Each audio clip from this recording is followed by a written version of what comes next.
Buenas tardes. El día de hoy, los resultados de lo que sucedió ayer con las elecciones del plebiscito no son fáciles. Creo que el país en este momento navega en una suerte de incertidumbre que esperamos se resuelva en favor de la paz, de la cesación definitiva del conflicto y que sea la oportunidad para que finalmente podamos convivir todos. Y digo esto empezando esta nueva sesión de escenario de discusión con arqueólogos porque considero muy importante reflexionar desde el presente sobre las situaciones que nos ocurren a diario, de la sociedad en la que vivimos como arqueólogos, aunque nuestro objeto de estudio, por supuesto, sea el pasado. Pero el pasado debe ser entendido debe ser estudiado para entender mejor el presente y quizás proyectar un futuro mejor. Ese es nuestro trabajo. En la tarde de hoy nos acompaña Juanita Sáenz Samper, arqueóloga, antropóloga egresada de la Universidad de los Andes, actualmente jefe de registro del Museo del Oro, mamá, esposa, mujer y una amiga de hace varios años, compañera de trabajo a quien varios años, a quien conozco hace mucho tiempo y con quien he compartido también momentos agradables de trabajo. Juanita, bienvenida a este espacio. Pues muchas gracias, José. Pues siempre es un honor estar aquí y la invitación tuya. Este espacio fue pensado originalmente como una manera de acercar a los estudiantes a las diferentes facetas en las cuales nos podemos desempeñar como arqueólogos. Y al pensar en tu nombre, pensamos en los arqueólogos que trabajan en un museo. Usualmente empezamos esta entrevista por la trayectoria de los inicios. Vamos a empezar al revés. Okay. Quiero empezar a preguntarte, ¿qué hace un arqueólogo en un museo? Uy, entonces, ¿cómo se hace esto para atrás? Ahí les presentamos todo. Uy, un arqueólogo en un museo es un todero. En algún momento de la vida de mi trayectoria en el Museo del Oro, llevo 23 años en el Museo del Oro, 17 como arqueóloga y el resto como jefe de registro en los últimos años. Pero mientras fui arqueóloga, y a José le consta que trabajó conmigo por allá un ratico, pues uno hace de todo, uno aprende de todo. Yo les puedo decir que cuando yo entré al museo me di cuenta que no sabía nada y que realmente lo que estaba haciendo ahí era aprender, y mi aprendizaje real empezó ahí.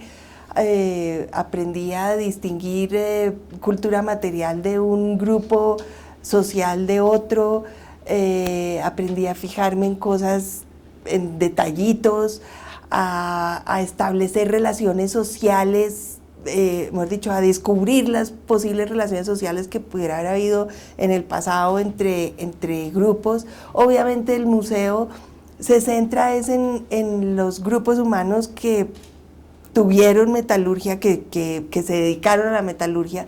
No abarca a todos y la infinidad de grupos humanos que pudieron vivir en Colombia.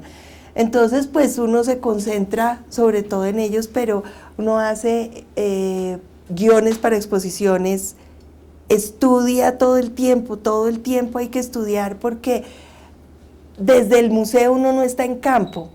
Entonces toca hacer un esfuerzo casi que mayor por pensar y estar todo el tiempo pendiente de que uno tiene que estar actualizado, que tiene que estar leyendo, que tiene que estar como muy cerca de la academia, pues para que lo que uno diga en el museo y para lo que uno exponga en un guión, pues no esté desfasado, no está pasado de moda, no esté uno diciendo o hablando acerca de las teorías de hace 15 años. Entonces sí, toca estar todo el tiempo estudiando y tratando de descubrir.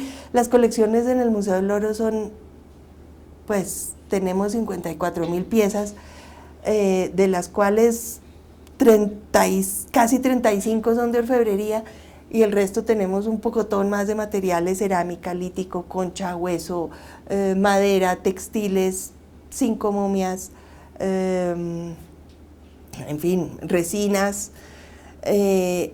Entonces uno tiene que contextualizar eso. Muchas de las piezas, la gran mayoría de las piezas, no son procedentes de excavaciones arqueológicas académicas, pues. Entonces hay que contextualizarlos, y para poder contextualizar y para poder decir cosas ciertas, tenemos que estar todo el tiempo al lado de la academia, todo el tiempo estudiando. Luego de 20 y tantos años en el museo, los curadores establecen una relación con las piezas. Recuerdo mucho que hay objetos que tienen apodos, hay Sí. objetos preferidos. Bueno, la principal promotora de los apodos era Clemencia Plazas, que ustedes ya la conocieron por acá en esta misma charla. Ella, pues, mientras fue subdirectora técnica y después directora del museo, ella era la que, mejor dicho, ella fue la que nos enseñó, fue una impresionante maestra para nosotros en el museo, y ella establecía una relación muy personal con las piezas. Y para que uno se acordara de qué se trataban las piezas, o cuál pieza, en vez de una relación tan impersonal como la O 16.327, es, por ejemplo, la nariguera del tigre. Entonces, pues esto es una nariguera espectacular que, si ustedes van al Museo del Oro, la encuentran en la sala, en el área Calima, Yotoco. Es una nariguera que salió de una huaca que los huaqueros bautizaron la huaca del tigre. Entonces esto se convirtió en la nariguera del tigre, y además la nariguera representa a un felino, probablemente a un jaguar. Entonces está llena de pepitas, de huequitos, y esto, pues entonces es la nariguera del tigre. O si no, hubo después un poporo quimbaya precioso, súper estilizado, nada parecido al gran poporo de las 4 bolas, que es todo gordito. Entonces Clemencia le decía: este es el Brancusi, y ya, todo el mundo sabe cuál es el poporo Brancusi. O los tunjos muiscas, entonces eran los Giacomettis. O cuando Clemencia tenía... Transformer. A eso iba. Cuando Clemencia tenía a su hijo Juan chiquito, que es un tipo como de 25 años, pues en esa época estaban de moda los Transformers. No sé si todavía, pero por lo menos en ese momento estaban de moda esos muñequitos de Transformers, y obviamente el hijo de Clemencia tenía muchos Transformers, muchachito, tenía por ahí 5 años, y llegó una pieza espectacular al museo que era un jaguar, pues un felino, que tenía las garras, eran de oro, pero las garras son de platino y se le podían mover, mejor dicho, se le pueden mover las garras, y también tenía una nariguera de platino y un palito de poporo que se podía sacar, y además las patas se pueden mover. Y Clemencia apenas lo vio que podía hacer todo eso, inmediatamente fue en los muñecos de sus hijos, y convirtió el poporo Transformer, y todo el mundo ya sabe cuál es el Transformer. Ya uno no tiene que decir el lado 33.500, sino el Transformer, ahí está. Ok. Cosas así, que sí era muy rico, pues, así. Tú has sido curadora de la Sierra Nevada de Santa Marta, de la colección de la Sierra Nevada de Santa Marta, de la Sala de Tecnología y de la región Zenú. ¿Cuál es tu pieza preferida de esas áreas de las cuales te has encargado? ¿Tienes alguna o algunas que te hayan impactado? Bueno, sí. En Zenú hay una nariguera de prolongaciones, hay 2 narigueras que me encantan. Son la orfebrería Zenú temprana, es una orfebrería pesada, de tumbaga o de oro de buena ley, pero son piezas pesadas. Es una nariguera con unas extensiones así, una de ellas es de tumbaga, con 2 caritas preciosas al lado y lado, y la otra son 2 caimanes. Mejor dicho, aquí viene un caimán y acá viene la otra cabeza de caimán, con su jeta gigantesca y eso de en Zenú me encanta, y también todas las representaciones femeninas, que Zenú es lleno de representaciones femeninas y hay muchas cosas muy, muy bonitas. En Tayrona es difícil porque casi todo me gusta. Lo naguange, o sea, la orfebrería naguange, la temprana, me gusta muchísimo por su color rosado, por su textura, por el brillo, bueno, porque la he estudiado muchísimo más, entonces también es pero una pieza así que me encante. Hay también unas narigueras preciosas que son rosadas por el frente y amarillas y opacas por detrás, que me gustan muchísimo. Acabas de terminar, hace un par de años, 3 años tal vez, terminaste tu maestría 6. En Londres, 6 años ya. 6 años, sí. Y tuviste la oportunidad en la tesis de meterte muy a fondo en el corazón, en la esencia de esos objetos.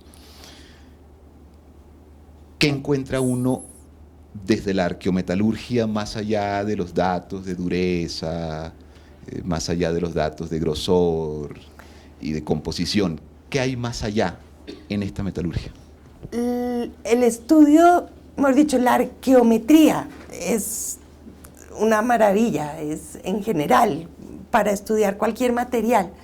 En este caso, la arqueometalurgia no es simplemente una cantidad de trabajo de laboratorio para sacar composiciones, o si tiene desgrasante o no en el caso de la cerámica, o si el colgantico fue hecho en oro o en cobre o en tumbaga, sino es todo este trabajo de laboratorio, trabajo súper, súper delicado de primero mirar detalladamente una pieza, todas las posibilidades, ir acercándose a la pieza, es casi, yo lo ponía como en la misma tesis, yo lo asimilaba a una excavación arqueológica. Uno empieza en la superficie y va profundizando.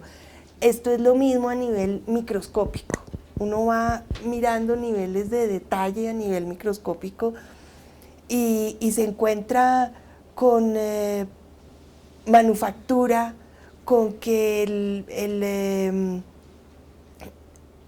por ejemplo, los resultados que le da la composición de las piezas, resulta que tiene una cantidad de cobre impresionante, pero no hay muchas fuentes de cobre cerquita de la Sierra Nevada de Santa Marta, que fue mi tesis. Entonces, vaya a mirar dónde hay y empiece a estudiar no solamente toda una cadena operatoria, desde el momento en que se consigue la materia prima, dónde se consigue, sí, exacto, desde la obtención de la materia prima, la manufactura, hasta el uso y el desecho de la pieza. Y uno, por todos estos análisis y por todo este estudio, uno puede llegar a establecer si entonces fue cocinado a más de 950 grados o menos, si fue recocinado, si fue martillado, si fue dorado, por qué lo doraron. En el caso de la orfebrería de Tayrona, de Naguange, es que lo doraron las piezas, pero después conscientemente le rasparon el dorado. Lo que se veía, lo que se exponía al público era rosado, no dorado. Ver esas cosas, entonces empezar a mirar el por qué sería eso, qué relación tiene con otras áreas, de golpe que hay algo que tenga que ver con Quimbaya o algo que tenga que ver con el Caribe, y es empezar a mirar el por qué la gente escogió una manera de hacer las cosas, una manera de terminarlas, una manera de usarlas dentro de un abanico de posibilidades. Entonces, pues es una cosa muy rica, pues a mí me encantó, es el porqué de las cosas y cómo se hicieron. Ok, una de las características de este ciclo de conversatorios es permitirle a nuestro público la interacción con nuestro invitado. Entonces, vamos a dar paso a la primera preguntas de nuestro público. Si hay alguien que quiera preguntarle algo a Juanita, estamos hablando en esta primera parte de su trabajo en el Museo del Oro y de lo que hace un arqueólogo en un museo.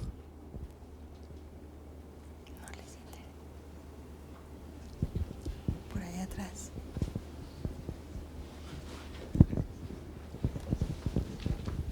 Gracias. Buenas tardes. Bueno, mi pregunta va a construir un poco, usualmente se habla un poco entre los arqueólogos, lo que se dice es que, por ejemplo, el concepto que uno ve en los museos de áreas culturales, Muisca, Quimbaya, Zenú, etcétera, a veces ya, o sea, muchos dicen que, digamos, ya no es correcto utilizarlo, porque, por ejemplo, se ha dicho que no, digamos, Quimbaya fue una construcción que los españoles vieron, que vino desde investigaciones etnohistóricas, etcétera, pero cuando uno pregunta, bueno, entonces, ¿cuál es la otra solución? ¿Qué es, digamos, cuál es la información, entre comillas, correcta que los museos podrían realmente colocar? Pues ahí es donde queda la gran incógnita. Entonces, me parece muy importante cuando mencionó sobre que en la parte del museo siempre tiene que estar a la par de lo que se está diciendo, de las nuevas teorías de la academia. Me gustaría un poco que desarrollara, digamos, por ejemplo, si al Museo del Oro le ha llegado esas críticas, cómo han pensado, o justamente por qué utilizan esas categorías aún para mostrarlo al público, para que el público conozca digamos, la distribución poco geopolítica prehispánica, aunque posiblemente utilizar esa categoría sea muy errado. Bueno, no creo que sea muy errado, pero obviamente las críticas llegan siempre y ese tipo de críticas pues sí han llegado y ha sido una materia de discusión. Es muy difícil, mejor dicho, en el museo uno no busca dar la cátedra y es a un público general, uno busca hacer un acercamiento y poder como llamar la atención y enamorar a la gente para que le guste, para que se pregunte, tal vez para que no trague entero, por supuesto, pero es muy difícil muchas veces y creo que José estaba en el museo en esa época de si hablamos de Tayrona o hablamos de la Sierra Nevada de Santa Marta, entonces terminamos haciendo una mezcla de las dos cosas entre geográfico y cultural. En el Museo del Oro ninguna vitrina aparece como Calima o como Quimbaya únicamente. Dice hoy día Valle Medio del Río Cauca, periodo Quimbaya temprano, o Sierra Nevada de Santa Marta, periodo Nahuanji, con una cronología. Así tratamos de acercarnos un poquito más a no encasillarnos a decir esto es Muisca, o esto es Guane, o esto es Tayrona, sino englobarlo un poquito hacia una cuestión geográfica.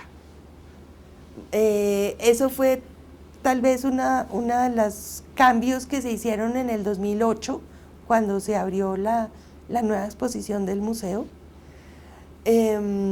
Y por otro lado es muy difícil después de 500 años, por ejemplo en el caso de la Sierra Nevada de Santa Marta, decirle a la gente esto no es Tayrona, o decirle a la gente esto no es Quimbaya. Tratamos de decirle esto es el periodo Quimbaya, y en el discurso se dice, mire, Quimbaya era una de 25 grupos que había en el Valle Medio del Río Cauca, y a los españoles les llamó la atención esta de Quimbaya por tal razón, o les llamó la atención la Sierra Nevada de Santa Marta, los Tayrona, porque ahí parecía que era donde estaba la fragua, donde hacía la orfebrería, donde según los españoles estaban las mayores minas de oro, o por alguna razón empezaron a enfocarse y a hablar de Tayrona, y 100 años más tarde todos hablaban de Tayrona, y pues de 500 años de tradición es difícil cortarlo de tajo, pero por eso tratamos de hacer una cosa más geográfica, regional, involucrarlo. Ok. Mi pregunta va más que todo enfocada a, digamos, al aspecto que mencionaste sobre la relación personal que ustedes entablan pues con los objetos de las exposiciones, y pues lo que veo ahí es como, bueno, o sea, ustedes están estudiando pues todo el tiempo estas piezas, están como, tienen una relación muy cercana con ellas, y pues me imagino que generan, que ellas les generen a ustedes pues digamos, unos sentimientos particulares. Digamos que teniendo en cuenta que tu trabajo también ha estado pues enfocado al guión de las exposiciones, pues me imagino que esto está muy relacionado, es cómo presentar estos objetos, cómo hacer que, así como nosotros que estamos aquí estudiando estas piezas, nos relacionamos con ellas de ciertas maneras, cómo hacemos para que las personas que vienen al museo también se relacionen de ellas en una manera particular. Entonces mi pregunta va más que todo a, digamos, a cuál es ese objetivo del guión expositivo digamos, en esa transmisión del patrimonio arqueológico, el patrimonio cultural hacia las personas que vienen al museo. Bueno, por un lado sí, es totalmente de que esto es patrimonio, esto es de ustedes, y también pensaba mientras tú estabas elaborando la pregunta de Eduardo Londoño, que es el jefe de divulgación, ha hablado muchas veces sobre el perspectivismo. Hemos dicho, este vaso puede estar medio lleno, medio vacío, según la perspectiva de cada cual. Y lo mismo, en un momento dado queríamos hacer una exposición donde se pusiera una pieza y en una vitrina que se viera por los 4 lados, y en cada uno de los 4 lados poner una interpretación distinta. Todas podrían ser válidas. Lo que queremos mostrar es más como las relaciones sociales. A ti te puede parecer horrible la nariguera del tigre y a mí me puede parecer la máxima pieza del museo. Es una cuestión de gustos, pero también pues lo que tratamos de hacer es mostrar la gente, la sociedad, las relaciones sociales, las relaciones de poder, las relaciones con cosmología, y no sé si hablar un poquito del guión, de la circularidad del guión del museo. Si quieres contarlo, creo que nadie ha hablado de eso hasta el momento, y muchas veces cuando uno va al museo no sabe que detrás de esa exposición hay un discurso que está hilado de una manera particular y que puede leerse de 1000 maneras, pero que hay un recorrido propuesto. Sí, el discurso del museo lo propuso Roberto Lleras cuando era subdirector técnico del Museo del Oro. Y es un discurso circular muy bonito, porque empieza desde el trabajo de los metales, o sea, desde la obtención de los metales, todo enfocado en los metales, ¿cierto? Pero desde la obtención de los metales de la tierra, con todas las explicaciones de la madre y todo esto, el trabajo de los metales, la transformación de los metales y la transformación cultural de los metales. Entonces esto ya es la gente y el oro, esto ya es otra sala. Es la relación ya de la sociedad con la orfebrería y por qué es particular en cada región y en cada cronología. Después entonces es la relación del cosmos, de la cosmología, de la simbología de los metales, alrededor de los metales, que pues involucra muchas otras cosas. Y después es la ofrenda de los metales otra vez a la tierra. Entonces pues era una construcción como circular con un discurso bonito. Y esas son básicamente las 4 salas del museo: el trabajo, la gente del oro, la cosmología, el hombre chamánico y el orfebrería y chamanismo, y la ofrenda, que es una sola. Ok. Sigamos hablando un poco del Museo del Oro y de una faceta que pocas veces se ve en el museo, que tiene que ver con el hecho de que el museo no solamente exhibe piezas de oro, exhibe otro tipo de materiales, pero además no solamente se ocupa en los últimos años de las sociedades prehispánicas, sino que intenta hacer exposiciones temáticas sobre situaciones del presente. De hecho, apenas hace una semana se inauguró la exposición de Molas. La semana pasada. Que vale la pena ir a visitar. Vale realmente la cuña. Es espectacular, de acuerdo. Pero quería preguntarte por una exposición de la que tú fuiste curadora. La exposición sobre las comunidades afrocolombianas. Y fue una exposición Fuimos. homenaje a una población que suele ser invisible en los museos. Cuéntanos esa experiencia de esa exposición, de trabajar en la curaduría de una exposición que no tenía objetos y que Uf. básicamente eran fotografías, textos, mitos, relatos. Eso, tú me puedes ayudar en eso también. Pues cayó como de papayita, ¿no? Porque no, yo simplemente, mejor dicho, cuando Roberto Lleras llegó a la subdirección técnica y nos empezó a organizar a los curadores y pues a los arqueólogos, nos dividió por áreas, por geografías, y a mí me tocó ser curadora y pues encargarme de todo lo que tuviera que ver con la costa, con el norte. Entonces, resulta que en el Museo del Oro de Cartagena, en el Museo del Oro Zenú de Cartagena, estaban proponiendo una exposición sobre comunidades afrocolombianas. Y ellos habían contratado a curadores y a expertos en comunidades afrocolombianas que elaboraran un guión. Pero esto había sido como más o menos un fracaso, y en un momento dado del museo, que yo pues era como la que desde Bogotá coordinaba cosas y temas de antropológicos en el Museo de Cartagena, Juanita, por favor, ayúdanos, ¿qué hacemos? Y sin tener ni idea, ni haber trabajado nunca con comunidades afrocolombianas, sin haber trabajado antropología de comunidades afro, pues métale y empiece a mirar y a conseguir quién, a leer. Nina de Friedemann se acababa de morir hacía muy poquitico, pero entonces ir a la casa de ella, estar con el marido y decirle auxilio, necesito que me dé algo donde pararme, ir entonces a buscar en los archivos y en las intimidades de esa casa y de Nina de Friedemann, entonces de Arocha también. Entonces llegamos a, ¿cómo es que se llamaba? Unas, ay, qué horror. Bueno, Adriana Amaya, de la Universidad de los Andes, también experta en esto. Llegamos a ella y ella cogió las riendas y hizo el guión, y pues por ahí fue por esa época por la que conocí a José. Entonces juntos estuvimos consiguiendo Hurgando en archivos, buscando fotos, mirando a ver y aprendiendo. Más que ser curadora, fue un aprendizaje.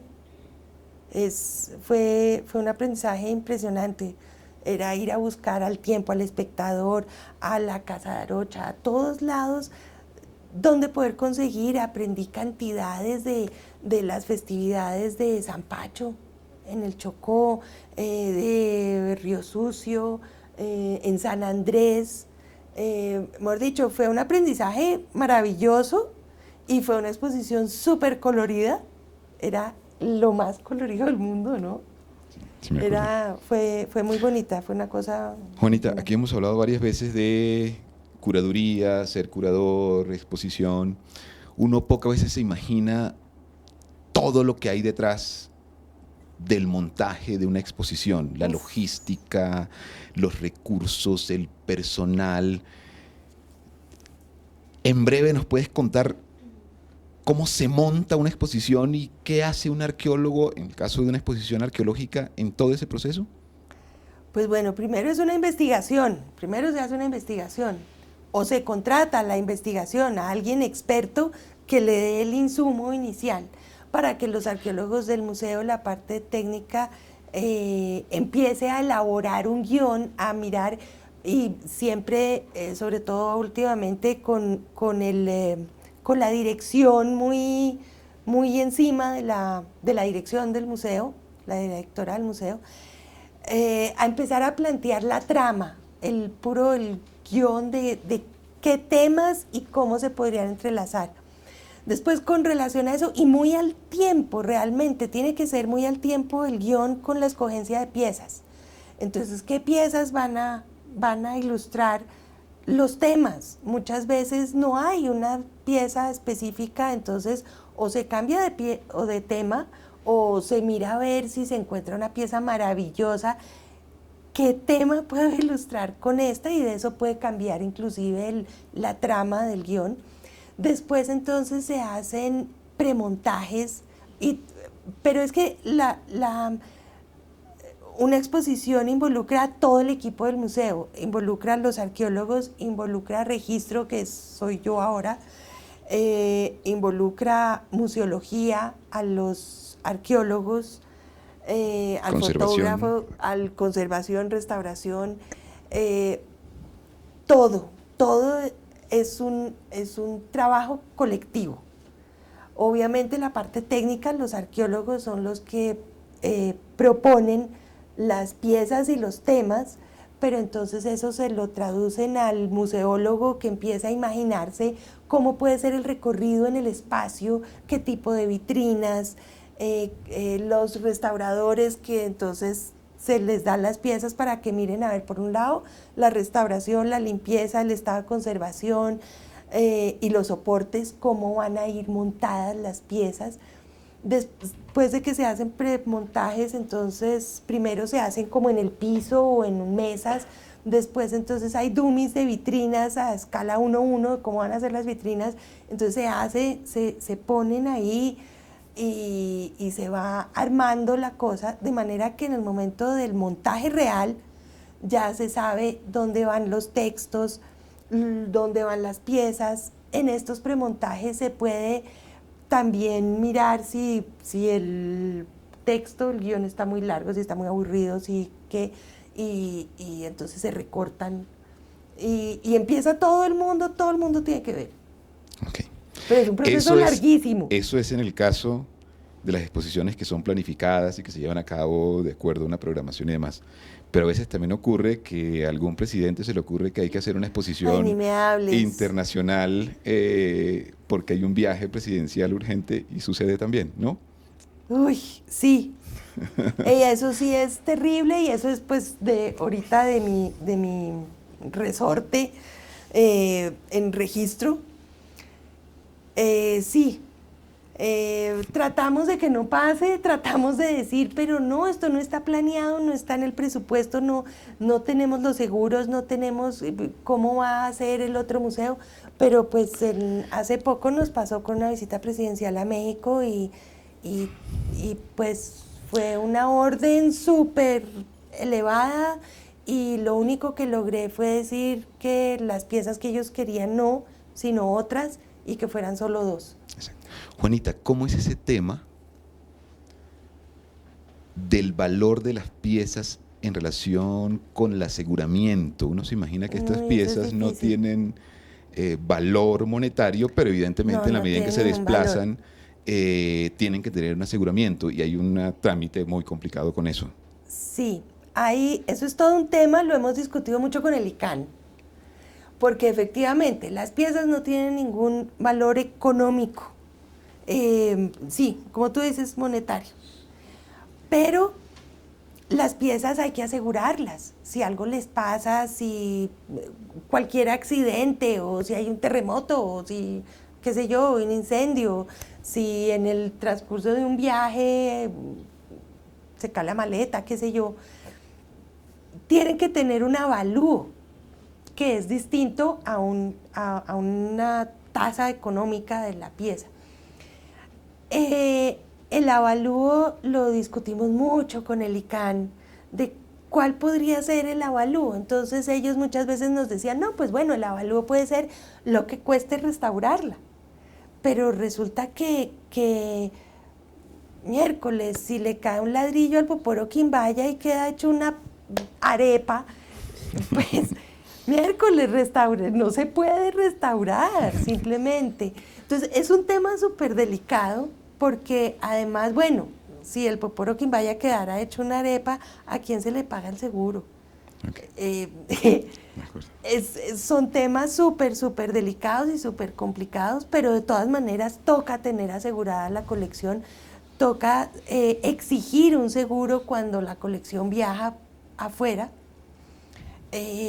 porque tenemos que tener todas las seguridades y que la gente se preocupe y sea muy, muy responsable de que esto, pues de que esto hay que cuidarlo, y lamentablemente esa es como la mejor manera. Ok. Una segunda ronda de preguntas entre nuestro público. Bueno, buenas tardes. Buenas. Yo quería preguntar, ¿usted como jefa de registro ha observado qué diferencias y qué semejanzas ha observado en las piezas que son referentes a lo que se nombra como cultura muisca? Lo digo por las últimas publicaciones de Jorge Gamboa, donde se dice, Jorge Augusto Gamboa, el director del Grupo de Historia Colonial del ICANN, donde él afirma que los muiscas eran una construcción social y que existía demasiada heterogeneidad en las culturas que se agrupan como muiscas en el altiplano cundiboyacense. Entonces quería preguntarle si existe esa heterogeneidad según las piezas que usted observa, o qué diferencias o qué semejanzas pueden haber en los muiscas que según él no eran muiscas. Bueno, de Gamboa no he leído gran cosa. Lo que yo veo en las piezas mejor dicho, sí he leído, pero no me he metido como tú en lo que él escribe. Lo que yo veo con las piezas, tanto de cerámica, cuando fui arqueóloga en territorio muisca, y la orfebrería, se comportan un poco distinto. La cerámica sí es más localizada. La cerámica uno sí puede distinguir efectivamente lo que era, pues valga la redundancia, Valle de Tensa gris, de Guatavita desgrasante gris, mejor dicho, de lo que era, de qué era una producción de Guatavita contra qué era una producción tal vez localizada en el Valle de Tensa, o de todos estos desgrasantes arrastrados y cosas de estas de por acá de Cundinamarca, mosqueras y todo estos. Hemos dicho, sí puede haber en relación con la cerámica como cosas que uno pudiera distinguir de localidades, de pueblos, que se distingan unos con otros. Y las crónicas, ni hablar, las crónicas hablan de cosas distintísimas, de dialectos diferentes. En la orfebrería es muy homogénea. La orfebrería tiene, pues, todos los objetos votivos como un gran grupo, y todo lo que es adornos como otra cosa. Entonces sí, pues sí había, y hay cosas parecidísimas de un lado y del otro en cuanto a la orfebrería. Ok. Juanita, antropóloga de la Universidad de los Andes. Sí. ¿Cómo te enganchaste con la arqueología en los Andes? No, eso es una historia larguísima. No, pues por ahí como a los 12 o 11, 12 años, algo así, que uno está aburrida. ¿Qué hago? Toda la tarde en la casa, pues ya tenía toda la familia aburrida con el asunto, y pues mi mamá o mi papá siempre me contestaban, lea un libro, coja un libro, no se aburra, coja un libro. Y mi hermano, que ya también estaba muy aburrido de oírme, estoy aburrida, no tengo nada que hacer. Entonces me dijo, ay, mire, léase esto de golpe hasta le interesa. Y el libro se llamaba La Kon-Tiki, de Thor Heyerdahl. Yo, miércoles, ¿qué es esto? Entonces, pues, un europeo, un noruego, que estaba tratando de imaginarse y de establecer que las corrientes en el Pacífico sí habían ayudado a poblar América, desde Polinesia. Y el tipo dice, no, pues yo voy a probar eso, y construye una barca de casi que balsas de totora, casi, una cosa así, y se manda con un poco de locos al Pacífico a que la corriente de Humboldt mire a ver por dónde lo lleva. Y miércoles, eso me pareció maravilloso.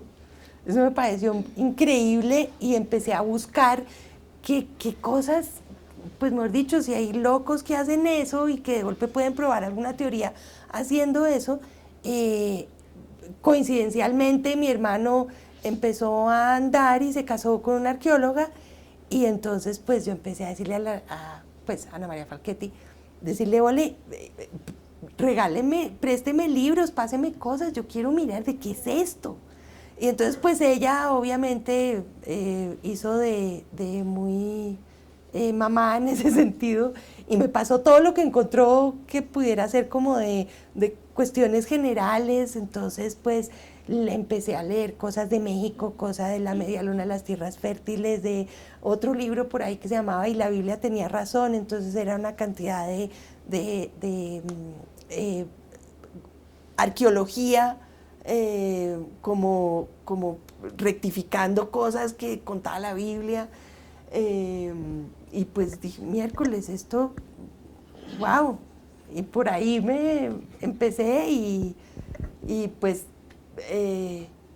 mi papá se asustó, dijo que ni por chiras, que como así que yo como iba a estudiar antropología, que eso no daba nada, que mejor dicho de que iba a vivir. Historia conocida, ¿no? Sí. Y bueno, no, y seguí insistiendo, y él nunca estuvo muy contento de que yo estudiara antropología hasta que en semestre de campo, sexto semestre de la universidad, el ICANN acababa de llegar con Roberto Pineda Giraldo otra vez a la dirección del ICANN, que algo de eso ya les habló Santiago, y eso está terrible. Y ahí.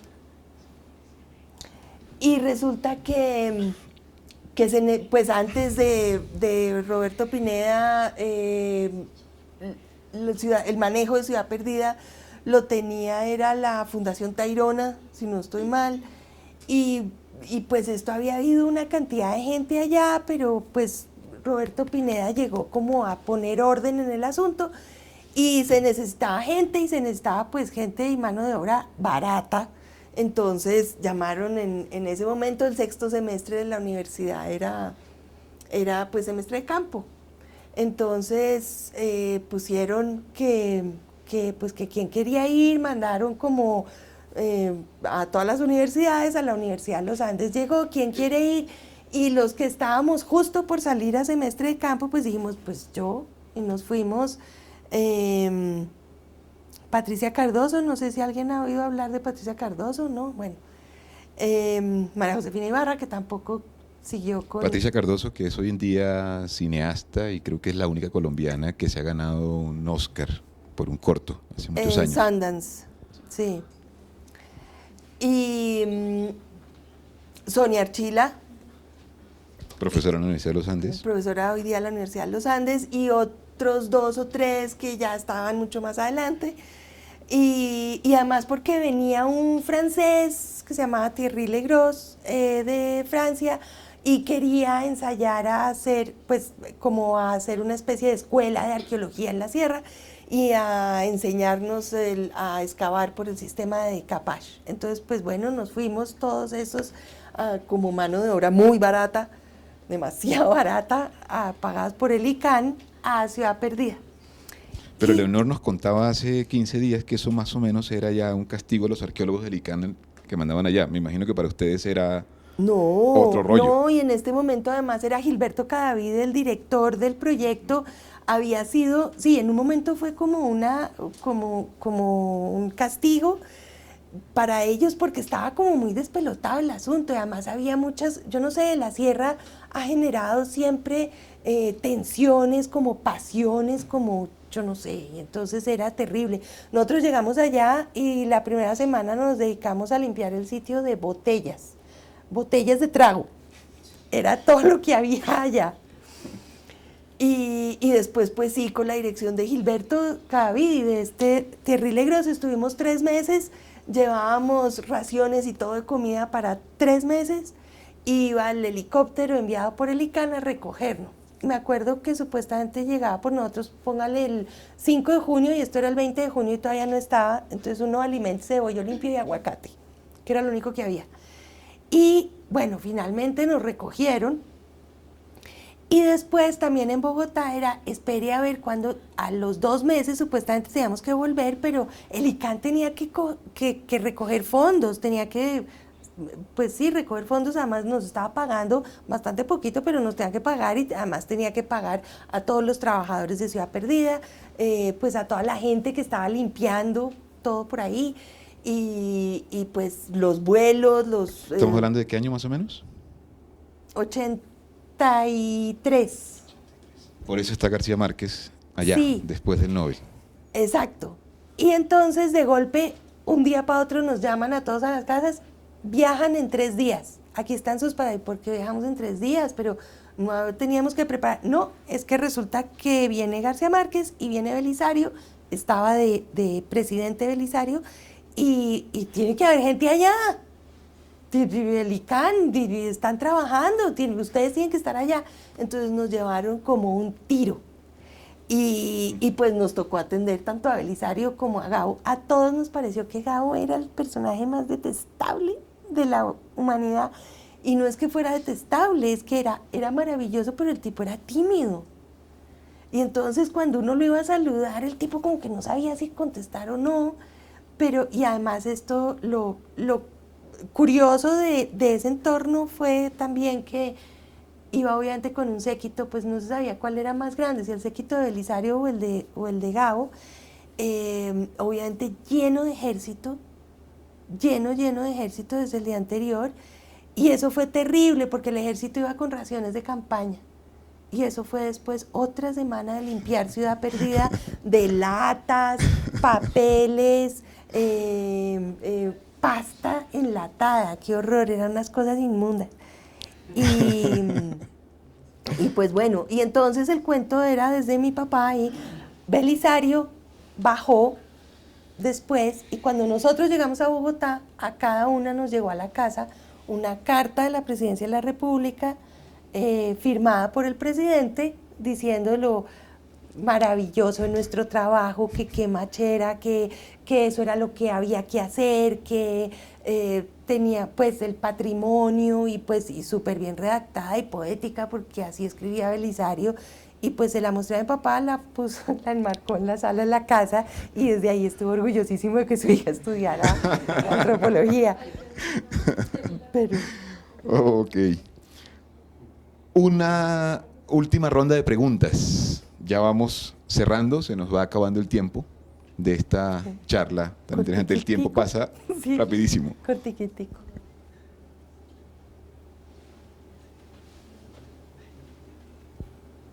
¿Nadie se anima a hacer una pregunta? Ok, Juana,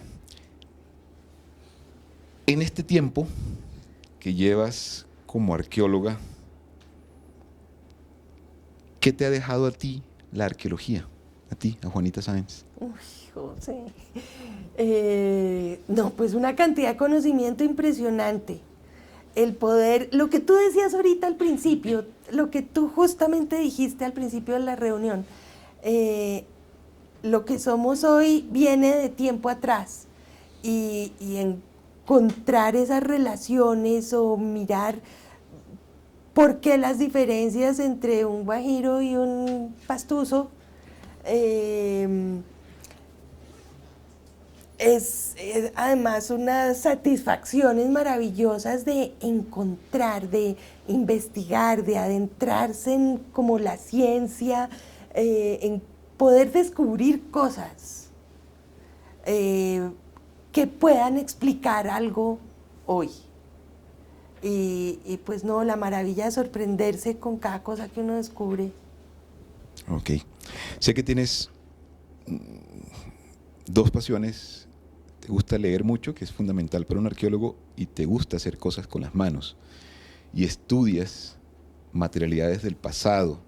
Sí, con orfebrería. ¿Cómo es esa relación con la orfebrería, con la cerámica? Empezaste trabajando cerámica en tu tesis en el Valle de Tenza. ¿Cómo es esa relación de esas cosas que a uno le gustan o que uno hace con la profesión de arqueólogo? Uy, pues con la cerámica empecé yo a estudiar cerámica, a hacer cerámica, justamente por eso, para tratar de entender cómo era que habían hecho todas esas vasijitas los del Valle de Tenza. Más o menos, era esa relación. Yo tengo que aprender a hacerlo para poder entenderlo mejor.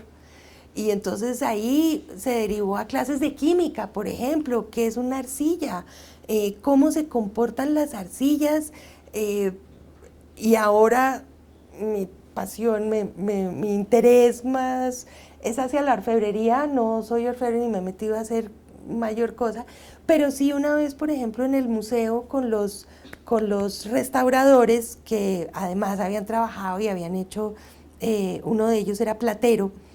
Yo estaba empezando a interesarme por la orfebrería nahuangue porque son unas laminitas extremadamente delgaditas en unas aleaciones. Había mandado una cajada de piezas al departamento técnico industrial del banco para que analizaran las piezas, y eran unas aleaciones que la ciencia y la teoría dice que son súper duras, que pues mejor dicho, es durísimo martillar como esta pared.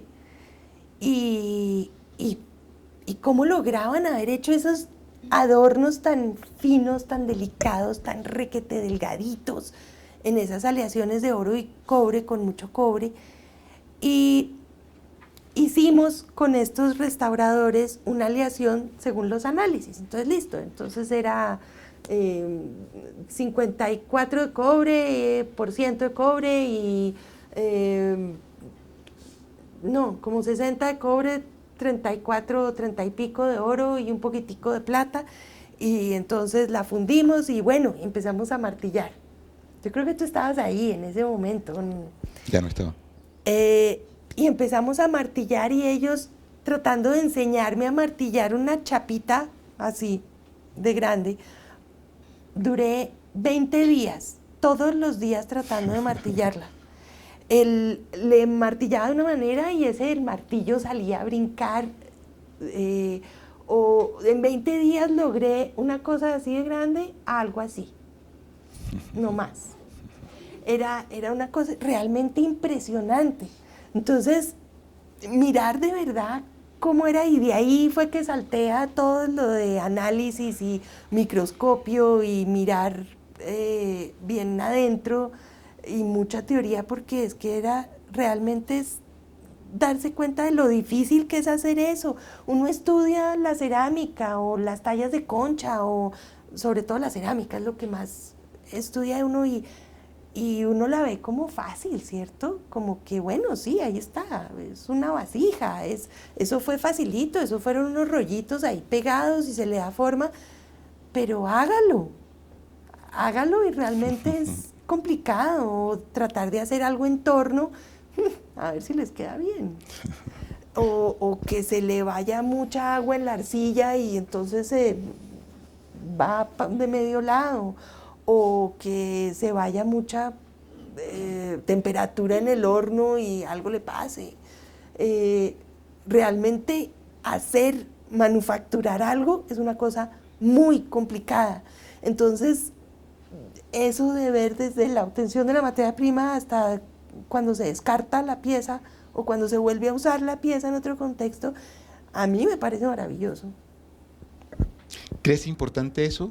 Sí. Si uno está investigando tecnologías prehispánicas, cerámica, metalurgia, intentar, bien sea por una actividad recreativa o bien sea ya más controlada a través de la arqueología experimental, intentar reproducir esos procesos. Sí, claro, me parece súper importante, me parecería súper importante. Okay. La arqueología experimental especialmente me parece que es de lo que más enseña hoy día. Ok. Hace poco salió un ranking que ubicaba al Museo del Oro dentro de los mejores museos del mundo. ¿A qué se debe eso? Yo creo que al equipo de la gente de trabajo que estamos allá. ¿Cómo es sin ese duda. equipo? Pues bueno, somos 30 y pico, pero es un equipo de trabajo, mejor dicho, es que decir que gracias a sus colecciones casi que es redundante, ¿o no? Porque las colecciones, pues sí, es el mejor en su género, precisamente por las colecciones que tiene, por las colecciones que muestra, además, por la puesta en escena, no solo en Bogotá, sino en todos los museos regionales y en las exposiciones internacionales. Pero toda esa puesta en escena todo ese estudio para saber qué se pone en escena y cómo se pone en escena es gracias a la gente que está. Yo creo que todos los que trabajamos en el museo somos como apasionados por el museo. Y pues es un buen trabajadero. Y porque uno descubre cosas nuevas y porque hay creatividad, porque hay investigación, porque hay cuidado, porque se tiene la conciencia del patrimonio y de cuidar el patrimonio. Yo creo que es por el equipo del museo que a lo largo de su historia ha sido un equipo apasionado por cuidado y por mostrar las piezas de este patrimonio. Ok. Bueno, ya vamos cerrando esta charla con Juanita, con quien queríamos explorar todo este mundo del trabajo de los arqueólogos en un museo, y en un museo muy particular en este caso, como es el Museo del Oro. Este espacio busca eso, busca aproximar a los estudiantes, a ustedes, que son nuestro público principal, a esas otras facetas en las que trabajamos los arqueólogos y conocer de primera mano esa experiencia y el significado de compartir en una institución como esta. Podríamos también hablar de otras instituciones museales muy importantes que albergan colecciones del patrimonio cultural de este país. La próxima semana, esta vez no va a ser en 15 días, la próxima semana tendremos la charla con Alejandra Valverde, quien nos hablará acerca de otra faceta de los arqueólogos. Ella se ha dedicado a la divulgación, acaba de publicar un libro para niños y querríamos explorar con ella cómo llega a ese mundo desde la investigación científica. Entonces están cordialmente invitados. La charla de Alejandra no va a ser a las 4, como ha venido siendo, sino a las 4:30, porque Alejandra nos va a acompañar desde Lima y por razones logísticas y técnicas que ella tiene, solo nos puede acompañar desde las 4:30. Entonces, para que estén atentos a esa programación. Juanita, te agradezco muchísimo, a ustedes les agradezco muchísimo. Esta charla ha sido muy interesante, espero que haya sido enriquecedora para todos. Para mí ha sido agradable, como siempre es agradable, conversar contigo. Agradezco, como siempre, a Karen por permitirnos este espacio y al equipo de audiovisuales de la universidad y a ustedes, nuestro público. Les pido por favor un aplauso para Juanita. Muchas gracias. A ustedes.